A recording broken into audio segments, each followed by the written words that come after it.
y arriver. Voilà, on va ouvrir donc la parole de Dieu avec ce message qui m'a travaillé tout au long de la semaine. Je pensais à aujourd'hui, je pensais à chacun d'entre nous, et toujours pareil, j'ai dit Seigneur, qu'est-ce qu'on va pouvoir partager ensemble. Et puis voilà, cette semaine, j'ai entendu parler de ce message, de ce que je vais vous apporter, et je me suis dit, c'est ce qui peut correspondre à nos vies, c'est ce qui correspond à ce dont on a besoin ce matin. Je veux parler d'un miracle. Est-ce que vous savez, on va commencer par une question, est-ce que vous savez quand Jésus a fait un miracle, ou quand Jésus a fait le premier miracle? Qui le sait? Il a changé l'eau en vin. Voilà. C'est ça, hein, vous vous en rappelez. Hein. Et c'était où? À Cana. Ah, pas à Canet, hein, juste à côté. Hein. C'était à Cana. Voilà. Et parce que il y avait une signification. On sait que Jésus, dans toute la Bible, il n'a jamais fait un miracle comme ça au hasard. Il a toujours fait un miracle avec une signification spirituelle derrière.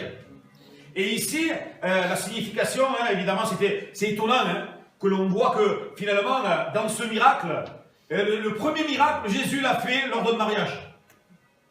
Un mariage. Il y a une signification là aussi. Le premier miracle nous montre d'emblée la toute-puissance du Seigneur Jésus. Rendez-vous compte. Changer un liquide.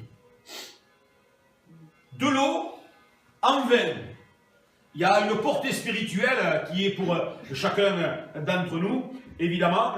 Alors, la signification peut avoir aussi, voilà, on peut réfléchir sur la purification avec ces vases qui étaient là, qui étaient pour purifier. Et donc, l'eau purificatrice nous parle évidemment du baptême, du péché et toutes ces choses. Jésus est celui qui transforme, est le seul qui soit capable de transformer de l'eau en vin.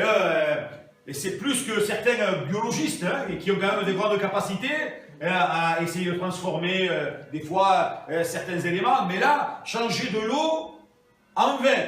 Et puis, on va le lire ensemble, hein, on va lire ce passage, et vous allez voir que c'est pas n'importe quel vin. Ce n'était pas de la piquette. Non. Ce n'était pas du vin de premier prix. Parce que, on va le lire hein, ensemble. Et en fait, les invités, hein, puis l'ordonnateur du repas, il va dire, mais ce vin, c'est comme s'il n'en avait jamais goûté. Et en fait, c'est ce que le Seigneur fait avec nous. Hein. Quand on goûte au Seigneur, on se dit, mais en fait, j'avais goûté bien des choses dans la vie. Mais comme celle-là, comme la vie que me donne le Seigneur, jamais. Alléluia. Alors, on va lire ensemble ce passage qui se trouve dans l'évangile de Jean, chapitre 2, et le verset 1er. Jean 2, et le verset 1er. 3 jours après, il lui dénonce à Cana, en Galilée. La mère de Jésus était là. Et Jésus fut aussi invité aux noces avec ses disciples. Le vin ayant manqué, la mère de Jésus lui dit, « Ils n'ont plus de vin. » Jésus lui répondit, « Femme, qu'y a-t-il entre moi et toi? Mon heure n'est pas encore venue. » Sa mère dit au serviteur, « Faites tout ce qu'il vous dira. » Or, il y avait là 6 vases de pierre destinés aux purifications des Juifs, aux purifications des Juifs, et contenant chacun 2 ou 3 mesures. Jésus leur dit, remplissez d'eau ces vases, et ils les remplirent jusqu'au bord. Puisez maintenant, leur dit-il, et portez-en à l'ordonnateur du repas. Et ils emportèrent.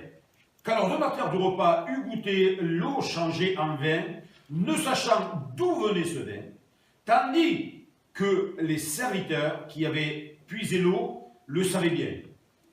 Il appela l'époux et lui dit, « Tout homme sert d'abord le bon vin, puis le moins bon après, qu'on s'était enivré. Toi, tu as gardé le bon vin jusqu'à présent. » Tel fut, à Cana, en Galilée, le premier des miracles que fit Jésus. Il manifesta sa gloire et ses disciples crurent à lui. Alléluia, que Dieu soit béni et qu'il soit glorifié. Donc ici, j'aimerais vous parler ce matin de vase. J'aimerais vous parler de ces fameux vases où il y a eu cette eau, le vin ayant à manquer. Je ne vais pas trop développer sur le miracle en lui-même, mais on va parler de vases. Parce que le Seigneur, il veut que chacun d'entre nous, nous soyons des vases. Des vases, mais pas n'importe lesquels. Des vases vides. Mais quand on réfléchit à être vide, finalement, vide, mais de quoi? Ben, tout simplement vide du péché d'abord. Le Seigneur, il est venu nous apporter la purification. Quand on accepte Jésus dans notre cœur, à partir de ce moment-là, nous changeons de nature. Avant, il y avait la nature pécheresse en nous. On accepte le Seigneur Jésus, le seul qui soit capable de nous purifier. Et quand on l'accepte, on change de nature. Ça ne veut pas dire qu'on en a fini avec le péché. D'ailleurs, vous êtes bien au courant. On est tous au courant. On n'en a pas fini avec le péché. Il est là, il est toujours, il faut veiller. On tend vers cette sanctification sans laquelle personne ne verra Dieu. Mais nous tendons vers cette perfection. Et le Seigneur, c'est ce qu'il attend. Il attend de chacun d'entre nous de la perfection. Alors, comme il attend de la perfection, finalement, on s'aperçoit que nous sommes incapables, parce que nous sommes bien imparfaits. Et nous avons besoin de perfection. Donc, Dieu, qui est riche en bonté, qui est riche en miséricorde, dit, bon, sachant que l'être humain est incapable d'être parfait, alors, je vais envoyer mon Fils qui, lui, l'est. Il est parfait. Et quand on l'accepte, alors, on en a fini avec cette nature pécheresse. Alléluia. Que le Seigneur nous aide. Et finalement, c'est le message de l'Église. Le message de l'Église, c'est celui-là. Viens à Jésus. Et il va te purifier de tes péchés. Parce que avec ce péché va t'entraîner jusqu'à la mort. Jusqu'à la mort éternelle. Hier, on était avec des jeunes, on a partagé, on a fait des soirées un peu questions, débats. Et on expliquait tout cela. Quel drame! Quel drame que le monde, il mange. Et il y a un passage qui dit, il mangeait, il buvait, chacun mariait ses enfants. Puis, en fait, c'est la vie. On ne se préoccupe pas de ces choses-là. Et pourtant, ce sont des choses tellement essentielles. Le péché qui nous enveloppe si facilement. C'est vrai, on peut faire des bonnes choses et puis il s'agit de baisser la garde. Puis on est vite rattrapé. On est vite repris. Mais le Seigneur, il désire, lui, nous vider. Alors, comment faire pour vider un récipient? Vous ne trouvez pas que c'est une bonne question? Eh oui, tout simplement, voilà. Il faut qu'on se vide. En fait, il faut que le moi puisse prendre moins de place jusqu'à élimination, et pour que Jésus puisse prendre toute la place en nous. Et d'ailleurs, c'est ce que va dire Jean-Baptiste. Il va dire, voilà, il faut qu'il croisse. Et on oublie souvent, grandir, la croissance. Il faut qu'on grandisse pour le Seigneur, mais il ne faut pas oublier la seconde partie du verset. Et que moi, je diminue. Et souvent, nos problèmes, souvent, nos difficultés, c'est parce qu'en fait, il y a un peu trop de nous et pas trop de lui. Ils sont là, tous nos problèmes. Alors, comment fait-on? On va le voir, on va développer ensemble. Donc, être ces vases vides. Comment fait-on pour être rempli? Parce que le Seigneur, il ne veut pas nous laisser vides, il veut nous vider pour nous remplir de plusieurs choses. On va le voir ensemble. Et donc, nous purifier, nous vider du péché. Nous vider de nous-mêmes. Cela s'appelle la mort à soi-même. Il y a quelque chose de tellement naturel dans la vie, mais de tellement, quand on y réfléchit, de tellement merveilleux. Un fruit, pour qu'il porte du fruit, il faut qu'il tombe en terre, qu'il meure, et quand il est mort, à un moment donné, il va porter du fruit. C'est ce que le Seigneur veut faire avec chacun d'entre nous. Nous vider de nous-mêmes. Et c'est là le nœud du problème, la mort à soi-même. On n'aime pas trop. On n'aime pas trop, on préfère voguer sur un beau lac avec quelqu'un qui rame pour nous. On pense que la vie chrétienne, souvent, c'est comme ça. Et alors que le Seigneur il dit non, mais celui qui veut me suivre, c'est un choix, il nous donne le choix. Mais celui qui veut me suivre, qu'il se charge de Alors il y a Monique qui l'a dit, mais un peu timidement. Qu'il se charge de sa croix. C'est pas agréable, hein, parce qu'en fait, il faut crucifier notre chair. On en parlait avec un peu d'humour ce matin, avec Philippe aussi, et on se disait, voilà, remarquez que la chair, elle ne poussera jamais instantanément, à venir à l'église. Il faut pas trop envie. Il faut qu'on se motive un peu. Et j'avais vu un dessin, si je le retrouve, un jour je le projetterai, un dessin humoristique où il y avait un homme avec quelqu'un qui lui ressemblait, et puis le traînait. Il y avait marqué dessus, si ta chair veut pas venir à l'église, c'est pas elle qui commande, traîne-la. Traîne-la, c'est pas elle qui commande. Et remarquez, on le dit sous une forme humoristique, mais finalement, est-ce que dans une année, 365 jours, est-ce que dans les 365 jours, spontanément, on se lève le matin, on enlève la couette et Alléluia, on a envie de louer, on a envie de chanter le Seigneur. Il y a des jours, oui, ça arrive, j'espère que ça vous arrive. Voilà, mais pas tout le temps.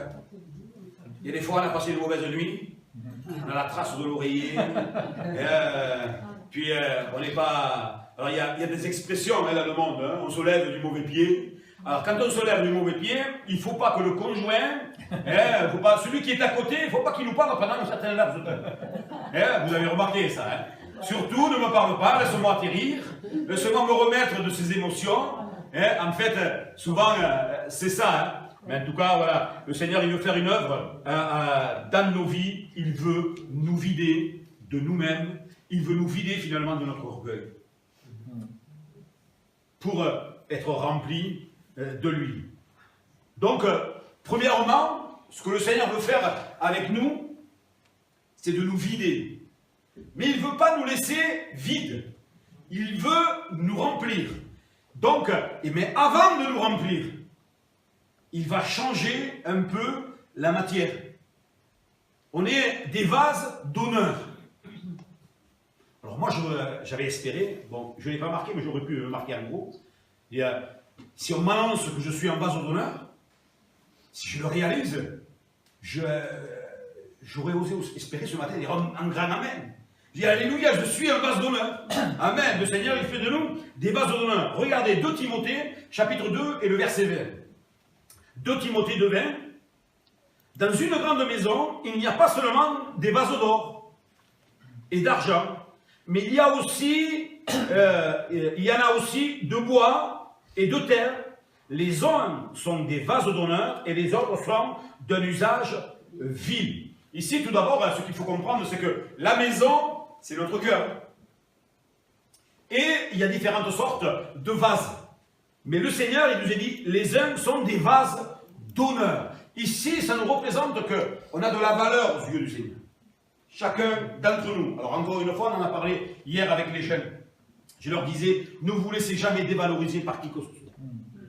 Vous êtes précieux aux yeux du Seigneur. Alléluia. Et je leur disais, voilà, si par exemple il y avait eu que vous, dans le monde qui avait eu besoin d'être sauvé, Dieu aurait donné quand même son Fils. On a de la valeur. Et souvent on aurait tendance à se dévaloriser. On n'est pas assez ceci, on n'est pas assez cela, on n'est pas assez bon, on n'en fait pas assez pour le Seigneur. Et c'est vrai que des fois, il faut se remettre en question, hein. Il faut à un moment donné se résoudre. Et encore une fois, donc on discutait ce matin, on se disait finalement, on a dit bonne chose, hein, Philippe, ce matin, rapidement. Et voilà, quand on est résolu, à ce moment-là, on fait. Mais si on est un peu, on ne sait pas trop. Voilà, ne laissez pas votre penchant, parce que le Seigneur, il fait de nous des vases d'honneur. Alléluia. Un vase d'honneur, c'est notre cœur. Pas seulement des vases d'or ou des vases d'argent. Parce que nous, on aime tout ce qui brille.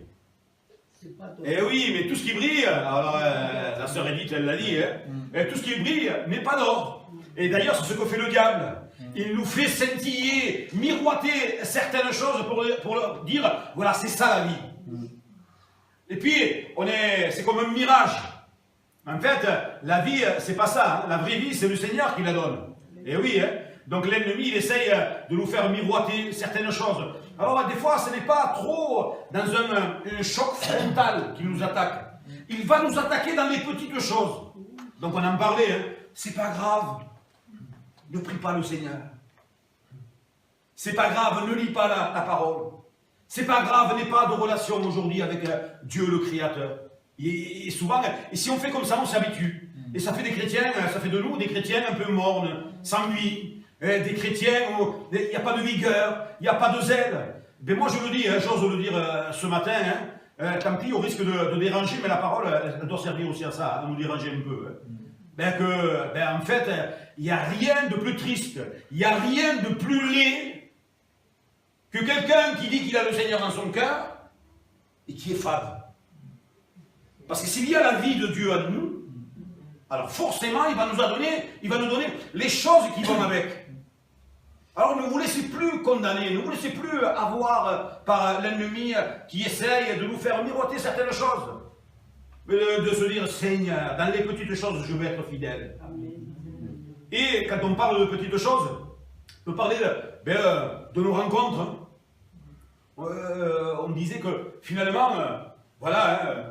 si on met des choses primordiales, importantes, et qu'on calque après le reste de la journée autour, on va s'organiser, on va faire, je parle de venir à la réunion de prière, de venir à la réunion d'études bibliques, de venir le dimanche. Si c'est la chose la plus importante qu'on ait à faire dans la journée, le reste va suivre. On cale. Mais si on se dit, bon, aujourd'hui, c'est pas si important. Si on a l'attitude comme ça, et nous savons que, petite chose qui rentre dans nos cœurs, si on n'est pas vigilant, ça peut prendre toute la place, c'est juste une question de temps. Voilà, vous avez tous connu des hommes et des femmes qui ont eu un bon départ avec le Seigneur, qui ont même fait une belle expérience avec le Seigneur, une belle conversion. Ils n'ont pas veillé sur les petites choses. Il y en a même qui veillent sur les grandes choses, ils sont alertes sur un truc, sur quelque chose, mais ils ne veillent pas sur les petites choses. Certains laxismes, voilà. Mais petit à petit, il y a quelque chose qui se forme en nous et on le trouve normal. Par exemple, je vous donnais votre pratique ce matin. Comment un enfant du Seigneur peut-il se passer un dimanche matin de rendre un culte à Dieu? Comment? Moi, c'est un concept, c'est quelque chose que je n'arrive pas à saisir. Je ne comprends pas. Parce que c'est vital pour moi.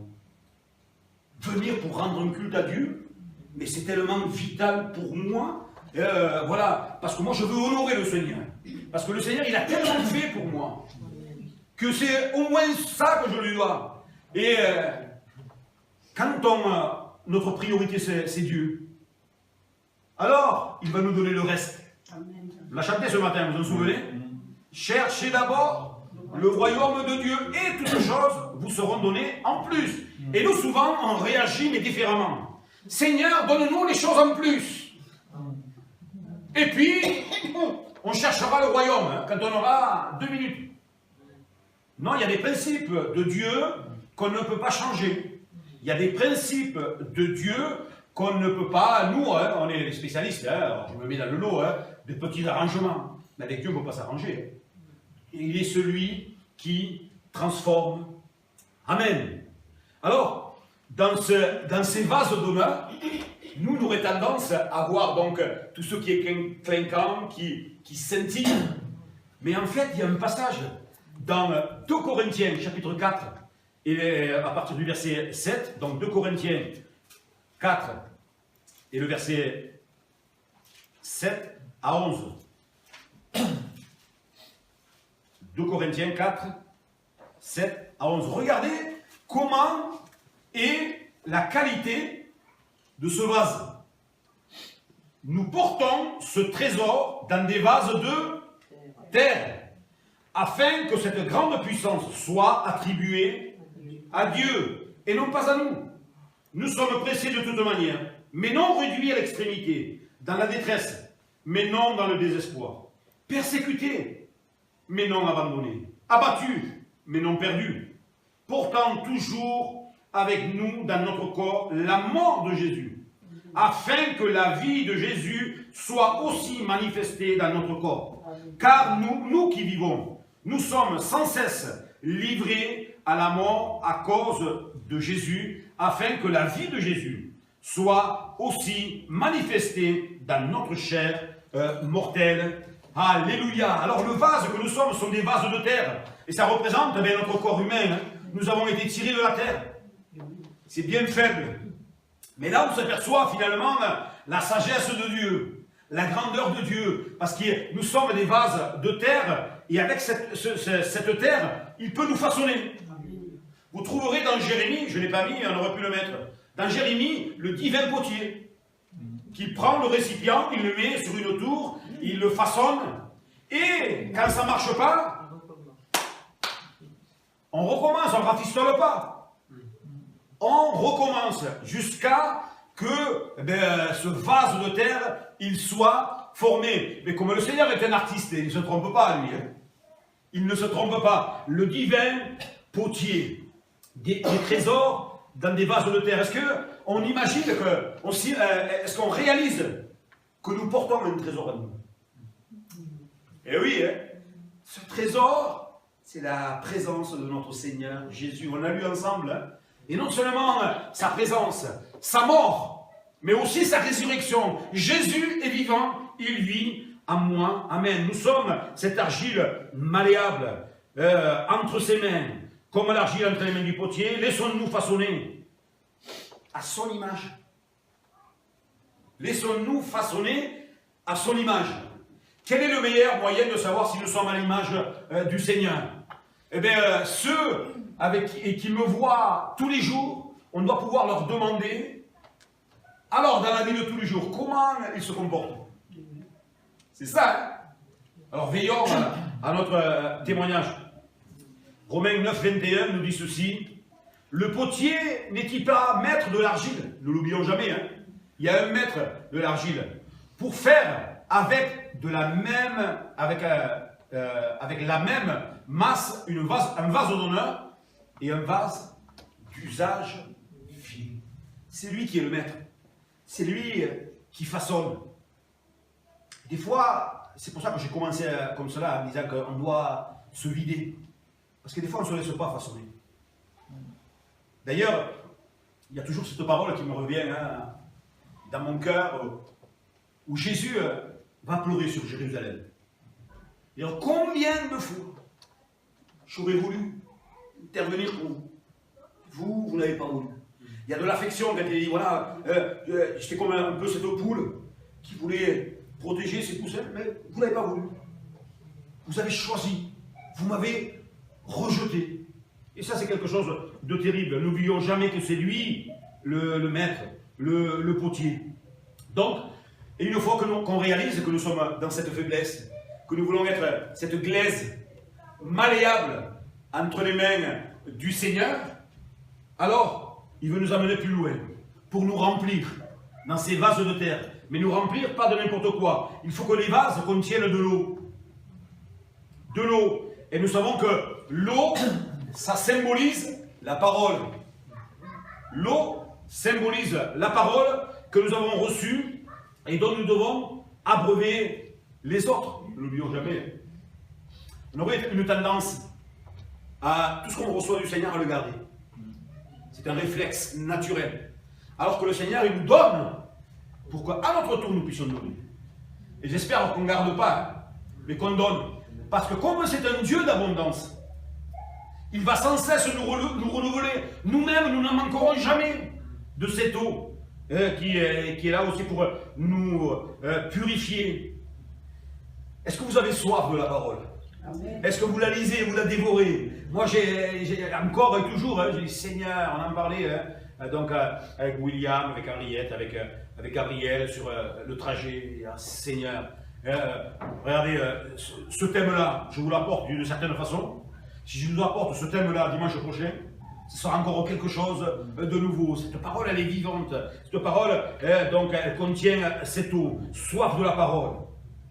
Soif d'être pur pour lui. Amen. Nous ne soyons pas des vases, que nous soyons des vases contenant de l'eau, mais non pas du vinaigre. Que ne soyons pas aigres. Je dis ça parce que ça existe. Des fois, il y a des chrétiens, alors je veux le dire, tant pis. Il y a des chrétiens qui ne donnent pas envie. C'est terrible. Qui ne donnent pas envie d'aller de s'approcher d'eux. Ça c'est quelque chose de tellement terrible. Alors que le Seigneur, il a dit qu'on était le saint, on va le voir un peu plus loin, qu'il fallait qu'on donne du goût.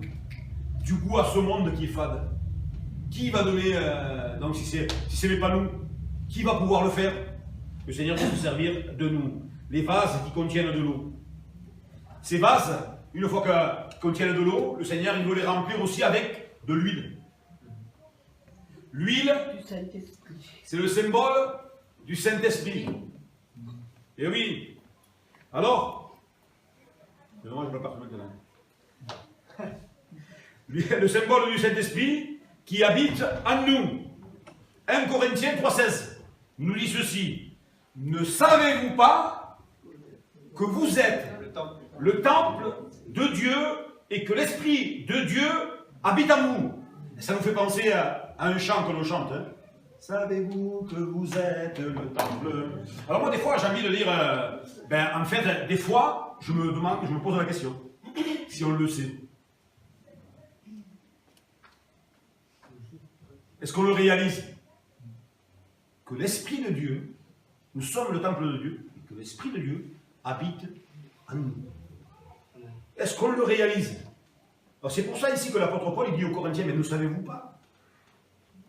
Ou alors, c'est comme si un paraphrasé qui disait, mais vous devez le savoir en fait. Vous auriez dû le savoir.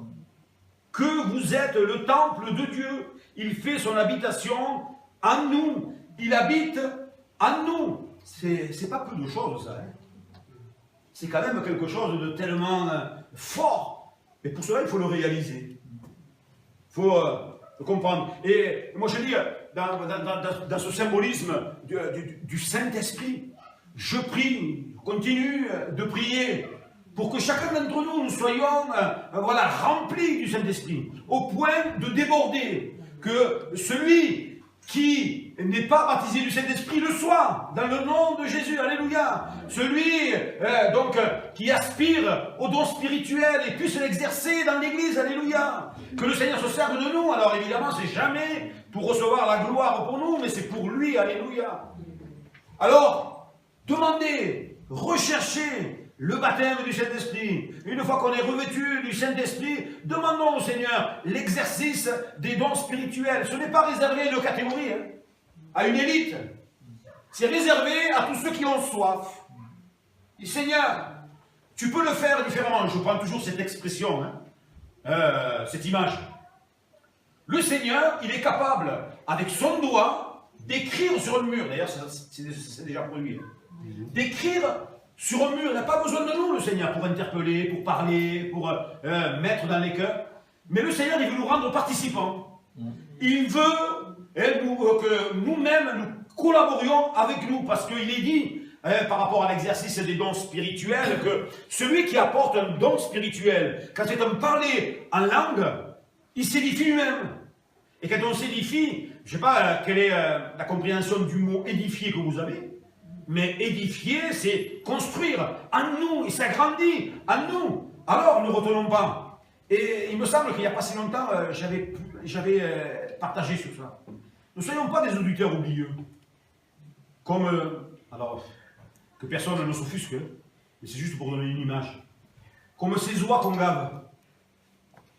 À force de messages, et de messages, et de messages, on en écoute des prédications, sans les mettre en pratique. À un moment donné, on gave, on est gavé, hein, et puis au risque de gaver même les gens à côté. Mais ce qui est apporté par les pasteurs, par les prédicateurs, si on décidait de les mettre en pratique, si on décidait à un moment donné de se dire, alléluia, nous sommes ici une église assemblée de Dieu, de France. Donc on était cette semaine en congrès avec tous les pasteurs de France, on était pas loin de 700. Mais ce mouvement est né de l'action du Saint-Esprit. C'est un mouvement de Pentecôte. À Pentecôte, vous savez ce qui s'est passé. Hein? Jésus avait promis qu'il enverrait le Saint-Esprit. Il est préférable pour vous que je m'en aille. Car, quand je serai parti, je vous enverrai le Saint-Esprit. Le Seigneur, il s'en va, il remonte vers le ciel. Sa mission est terminée ici-bas, sur terre. Et puis dans Acte 1, le verset 8, il dit, vous recevrez une puissance, le Saint-Esprit, survenant sur vous. Acte 2, cette parole, elle s'accomplit. Le lieu où ils étaient trembla, ils parlèrent de nouvelles langues, et ça, ce n'est pas une expérience pour le passé. C'est une expérience pour aujourd'hui. Alors ne soyons pas de ceux et de celles qui écoutent, entendent, message après message, mais que nous puissions le réaliser. Dire, Seigneur, le Saint-Esprit représente l'huile. Vous savez, dans les fils de Jacob, à un moment donné, alors je ne me souviens plus trop de la référence, mais à un moment donné, il y a un petit récapitulatif de chaque fils. Et à chaque fils, il donne une qualification. Et pour Aser, A-S-E-R, le fils Aser, il dit, Aser, c'est celui qui aura le pied trempé dans l'huile. Et quand on a le pied trempé dans l'huile, quand on marche, on laisse des traces. N'est-ce pas, mesdames? Quand vous faites les sols, ça m'arrive de temps en temps aussi. Pas assez au bout d'Henriette, mais voilà, ça m'arrive quand même. Mais voilà, quand on fait des traces, on est là, j'ai fait le sol, ne passe pas. Mais en fait, quelle belle image. Quand on a le pied trempé d'huile, on va laisser des traces, on va impacter des vies, on va, au travers de notre témoignage, dans la plénitude du Saint-Esprit, des gens vont être impactés. Et alors, si nous-mêmes, on a dans la réticence, nous qui avons donné notre vie au Seigneur par rapport au Saint-Esprit, alors, comment le Seigneur va pouvoir mettre les choses en place? N'ayons pas peur. Il ne faut pas que nous ayons peur. Parce que le Seigneur, il nous revêt de puissance, d'autorité. Alléluia. Vendredi, on était tellement heureux. Quand la réunion s'est terminée, on est arrivé 18h30. On a fait plus de 4 heures de route. On est arrivé à 18h30 sur Béziers, 20h30 à la réunion. Alors inutile de vous dire, après une semaine de séminaire, avec William, Gabriel et moi-même, on était pleins. On était remplis. Alors on a prié, Seigneur, ce soir, qu'il puisse y avoir des belles choses qui se passent dans les cœurs. Imposition des mains, donc c'était Frédéric qui prêchait, fait un appel, imposition des mains, une personne qui s'avance, boum, manifestation démoniaque. Alléluia. Ah, il y en a qui ont eu peur, ils sont partis. Il ne faut pas avoir peur. Celui qui est en nous est plus fort que celui qui est contre nous. Amen. Et le Seigneur, il veut nous revêtir de cet esprit. Alléluia. Et quand on voit cette jeune femme, il va avoir 25 ans, une vingtaine d'années, et cette femme, donc après avoir ce soulagement, quelque chose qui est parti, c'est ça l'église. Alléluia. C'est ça, on est appelé à délivrer. Et j'ose pas imaginer de se retrouver devant le Seigneur et le Seigneur il a des reproches à nous faire. Mais moi, je vous avais donné toutes les armes. Je vous avais revêtu. Qu'est-ce que vous en avez fait? Terrible. Hein? Alors moi, en tout cas, je ne veux pas me présenter devant le Seigneur. C'est pour ça qu'il y a une responsabilité, on le dit, et je le répète. Hein? Voilà. Soyons des hommes et des femmes remplis du Saint-Esprit. Alléluia. Parce que, voilà, si on reste jamais vide, hein, remarquez-le. Si on n'est pas rempli, on va se remplir d'autres choses. Donc, que nous soyons remplis. Alors les vases contiennent aussi de l'eau, de l'huile. Les vases contiennent aussi du vin. C'est là où on dit, du vin. Et oui, hein, parce que ça a un symbolisme aussi. Parce que le vin, c'est la joie. Alors il y a un passage même qui dit qu'il faut qu'on boive un peu de vin. Parce qu'à un moment donné, le jeune Timothée, il avait des problèmes physiques. Et à l'époque, on soignait certaines maladies donc par le vin.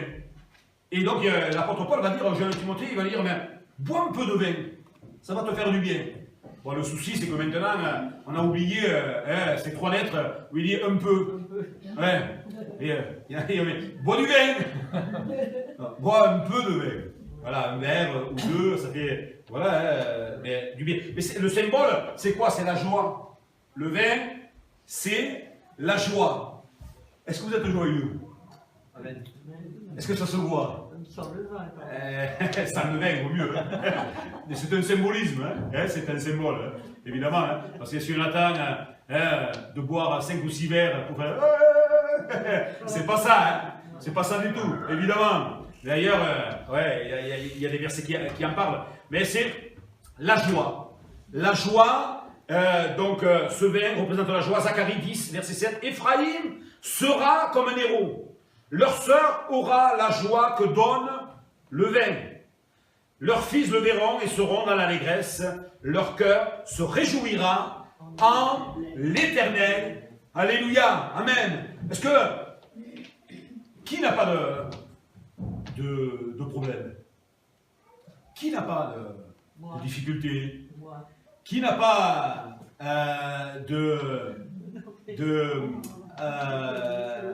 d'épreuves? Qui n'a pas d'épreuves? Évidemment, personne. Voilà, Monique, elle a dit sous la forme de l'humour. Nous tous, mais faites attention, frères et sœurs, que ces choses-là ne ravissent jamais notre joie. Amen. Jamais. Qui est la joie en nous? Il nous a sauvés. Alors certes, je l'ai entendu ce matin dans la louange. C'est pour ça que ça fait du bien d'entendre les uns et les autres élever la voix. Élevons la voix, frères et sœurs. Voilà, ça me permet. Mais je l'ai entendu ce matin. Malgré, Seigneur, les épreuves et les difficultés, je veux te louer. Alléluia. Parce qu'en fait, on relativise. C'est sûr que tant qu'on est ici, on sera toujours dans ce corps mortel où on aura des difficultés. Mais quand on sera là-haut, le Seigneur nous dit, il essuiera les larmes de nos yeux. Amen. La maladie ne sera plus. Plus de maladie. Alléluia. Plus de souffrance. On sera dans le Seigneur. Mais tant que nous sommes ici-bas, c'est le lot. Mais ne vous laissez pas ravir. Là aussi, on pourrait faire une prédication sur ce qui peut ravir notre joie. Qu'est-ce qui peut? Les soucis, les tracas, le doute. On pourrait y en mettre. Chacun peut mettre ce qu'il veut. Mais la joie du Seigneur nous dit qu'elle sera notre force. Alléluia. Si on veut être dans la force, soyons dans la joie. Et puis, pour terminer, être aussi, donc une fois qu'on a rempli de tous ces liquides, soyons un vase utile. Il y a même à un moment donné, il est dit que, alors je crois que c'est par rapport à un arbre, par rapport à un arbre, une parabole où il est dit qu'en fait l'arbre, voilà, il est là, il faut s'en occuper, il faut mettre du fumier, il faut enlever, voilà, élaguer un peu pour qu'il puisse prendre. Mais s'il ne prend pas, il ne faut pas qu'il prenne la place inutilement. Il faut qu'il soit utile. Alors ça c'est un symbole pour nos vies ici. Il faut qu'on soit utile, que nos vies soient utiles pour le royaume de Dieu. Alléluia. Donc être un vase utile, Ézéchiel 22:30, ça c'est le Seigneur qui parle et qui dit « Je cherche parmi eux un homme qui élève un mur, qui se tienne à la brèche devant moi en faveur du pays, afin que je ne le détruise pas. Mais je n'en trouve point. » Ézéchiel 22:30, tu l'as pas? Normalement, oui. Ah, pardon. Voilà. Ézéchiel 22:30. Être utile entre les mains du Seigneur. Il y a ce verset se termine tellement tragiquement. Le Seigneur cherche, il ne trouve pas. Parce qu'on est occupé à autre chose. On est occupé aux choses secondaires, ce qu'on disait tout à l'heure. Le Seigneur, il cherche, et que chacun d'entre nous puisse dire, Seigneur, je suis là. Sers-toi de moi. Ésaïe 6, quand il a cette fameuse vision de la gloire de Dieu. Le Seigneur pose aussi cette question. Qui se lèvera et marchera pour nous? Ésaïe va dire, Seigneur, je suis là. Envoie-moi. Il ne le dit pas avec orgueil. Il me semble le voir avec humilité. Seigneur, je suis là. Sers-toi de moi. Quand tu as une attitude de soumission entre les mains du Seigneur, alors le Seigneur va nous utiliser. Alléluia. Si un jour on m'avait dit, lors de ma conversion, ce que le Seigneur allait faire au travers de ma vie, jamais j'aurais pu l'imaginer. Jamais. C'est tellement, ça procure tellement de la joie que le Seigneur puisse se servir de nous, des êtres si faibles, donc fait de glaise. Il se sert de nous. Moi je ne sais pas, mais je serais toujours émerveillé. Imposer les mains à quelqu'un, bam, la personne guérit. Alléluia. Seigneur se sert de nous, alors il ne faut pas qu'on tire la gloire à nous-mêmes, hein, mais rendre gloire. Et Seigneur, merci parce que tu te sers de moi. Le Seigneur, il veut le faire avec chacun d'entre nous. Alors que le Seigneur, il nous aide. Que nous ne soyons pas comme la fête de ce verset, mais je n'en trouve point, mais au contraire, dire Seigneur, nous sommes là. Amen. Devenir utile, c'est le choix de chacun. On peut ce matin décider de dire non, non, je ne veux pas. Seigneur nous laissera toujours le choix, il ne s'imposera jamais. Mais je sais que vous avez soif du Seigneur, que vous avez envie de revenir dans les mains du Seigneur. Alléluia, pour que le Seigneur se serve de chacun d'entre vous. Et je vais vous laisser un dernier verset, et on va terminer par là. Ce verset que nous connaissons tous, Matthieu 5, le verset 13, qui nous dit ceci. Vous êtes le sel de la terre. Mais si le sel perd sa saveur, avec quoi la lui rendra-t-on alors? Il ne sert plus qu'à être jeté dehors et piétiné par les hommes. Alors, frères et sœurs, chacun d'entre nous qui sommes là ce matin, soyons ces vases. J'aimerais juste vous donner un sujet de prière à faire pour toute votre vie. Beau programme, ça, hein? Que tous les matins vous puissiez vous lever et dire Seigneur, je suis un vase vide. Sers-toi de moi, remplis-moi de ton esprit, remplis-moi de la joie, remplis-moi de cette eau purificatrice. Je suis là. Et je vous assure que si on fait cette prière, le Seigneur va nous remplir à tel point que nous allons déborder et nous aurons un impact là où nous nous trouvons. Alléluia. Que Dieu soit béni, que Dieu soit glorifié. À lui seul, on va rendre toute la gloire. Amen. Gloire à Dieu. Seigneur, nous te bénissons, nous te rendons gloire et grâce.